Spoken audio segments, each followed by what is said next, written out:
Well, it's seeing people twist in the wind with nothing happening. Wow.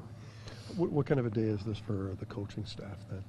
Well, like just about every coaching staff, you wonder what your team's going to look like at 3 o'clock today. Are you going to be any different? What are you going to have to do moving forward? We assume nothing will change. That's how we prepare for practice, work on some of our strengths and getting back to basics in some areas, and then getting ready for a push here.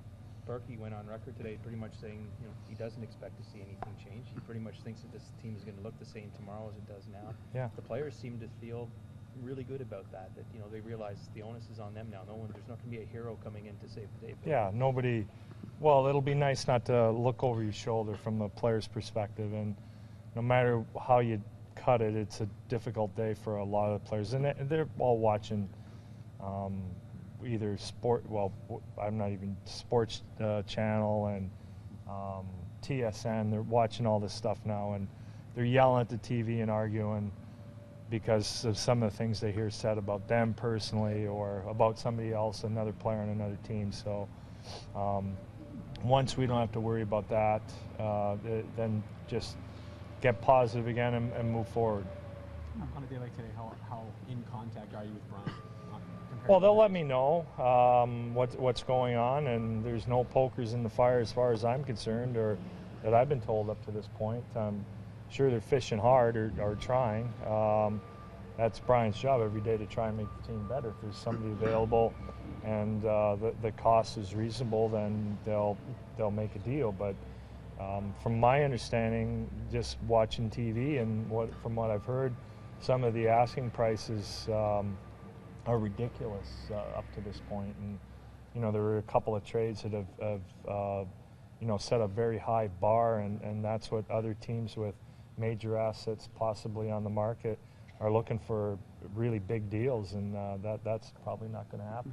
Berkey also said that 3 days ago someone made an offer for James Reimer. He turned it down flat, and he's got all the confidence in the world that James can get through the struggles that he's gone through lately. Yeah, well, we've seen what happens when James plays well, and so he's in a little bit of a slump. Both our goalies have struggled over the last 2 weeks or so. There's no reason for us to think that means that's it for the goalies. They'll find their form. Sooner the better, but they'll find their form, and hopefully getting through today without looking over his shoulder anymore, you settle in and get the job done. Spotting them a lead might help a little bit. It would, but it's hard to get a lead in 20 seconds of the game. You want to, but not always possible. It'd be nice to get the lead, yeah, for sure. Any thoughts of putting Komisarek back in the lineup? Yeah, Como's playing tomorrow night, yep, for sure. And that's not a precursor to... What would you look for out of him? Physical play and moving the puck quickly and simple. Obviously, Brian has the final say on any deal, but does he involve you in the process? Oh yeah, not to the extent where I'm sitting in the room. I'm finding out stuff on TV. They're working the phones right now. When you're sitting there on trade deadline day, I end up playing solitaire on my computer, or reading Kindle and trying to look on with my computer like I'm doing something. You get ideas past, what do you think of this player? What do you think of that player?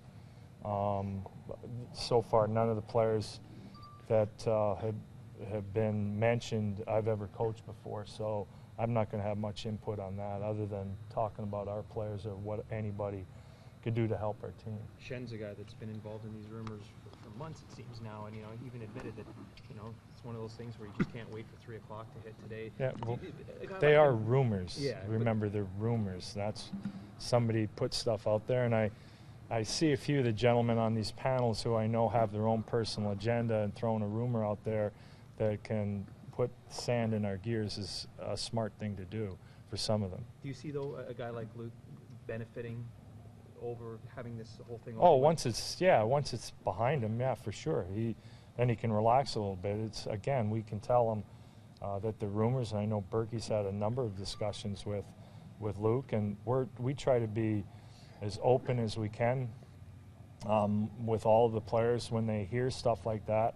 Berkey or Berkey will ask me to talk to the player that, other teams, we can't you don't turn your phones off. Other teams are going to call and ask for players, and some teams will leak that out to the media, and it sounds like it's coming from us, and it's not.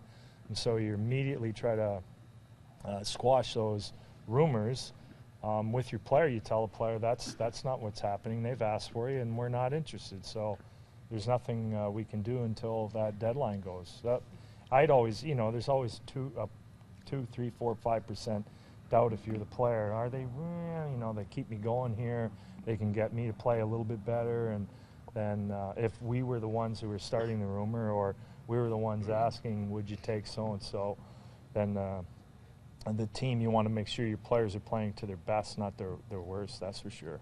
Compared to when you first started coaching to now, what do you make of what trade deadline has become and how big the deal is made up here in Toronto and in Canada in general? Well, it's not a one-day thing. It's a month. I said that on Saturday night.